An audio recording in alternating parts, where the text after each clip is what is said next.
Hey guys, today I wanted to talk about, well, truthfully, the things that people don't talk about when it comes to cerebral palsy. And I'm just looking at my posture going, thank God I have a new wheelchair on order. Because, oh my God, this is bad. But anyway, I digress. What nobody talks about it in terms of cerebral palsy. This is from my perspective. Others may have varying different opinions. But this is what I've noticed over my lifetime. There's a perception, and it's not a wrong perception, it's just not necessarily accurate, that cerebral palsy is a cognitive disability.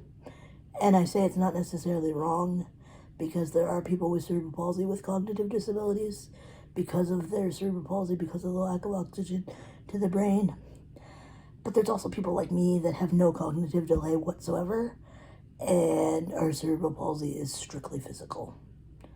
So I want to say that because I think it's an important point when what I'm about to say is coming out of my mouth. People don't undermine my intelligence because they see the wheelchair first. And that's why I caveated with what I said first. But I have had doctors ask me if I'm a physician, and that's not to brag. That's to simply say, my brain works at rapid fire speed, and apparently my questions keep my medical team up at night because they're just questions as far as I think about it, and they're like, nobody's ever asked us that, and now we have to go look at our textbook to see how that correlates to whatever's going on and why I'm asking the question.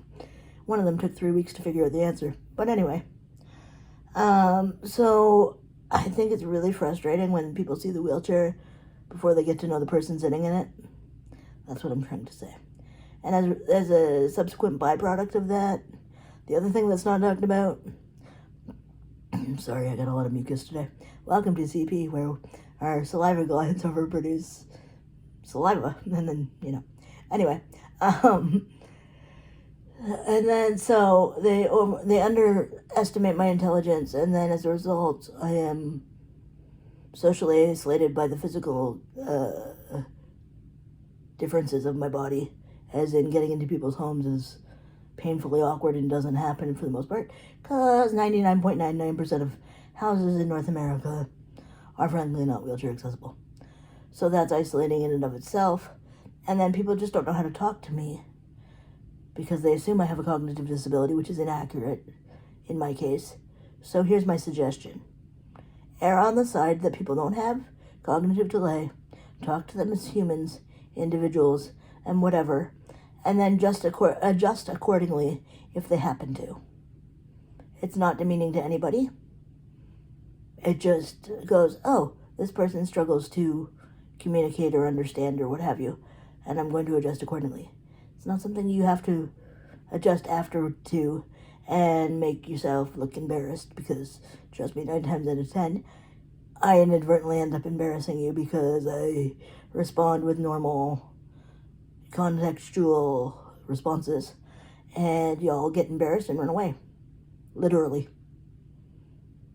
So, and as far as my peer group, not just random strangers that don't have disabilities and are awkward because you're like young adults and weird about life like we all are,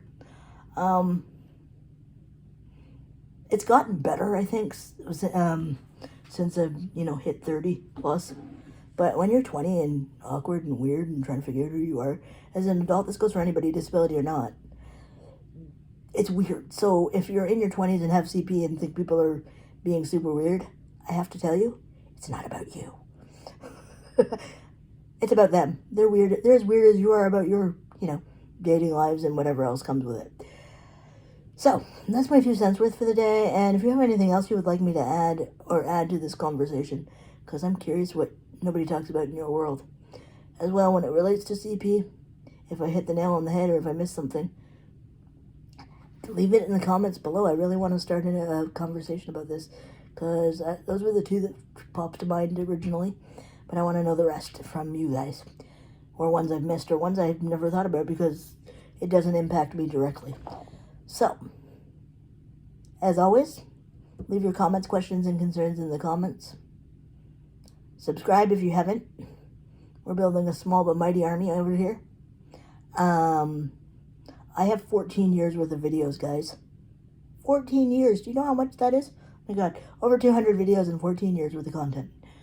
So, if you're new to me and haven't seen me, go back. And if you have been with me for a while, go back anyway. I'm sure there's stuff you missed because I was looking through my backlog catalog the other day and went, oh, I don't remember even filming that, but cool.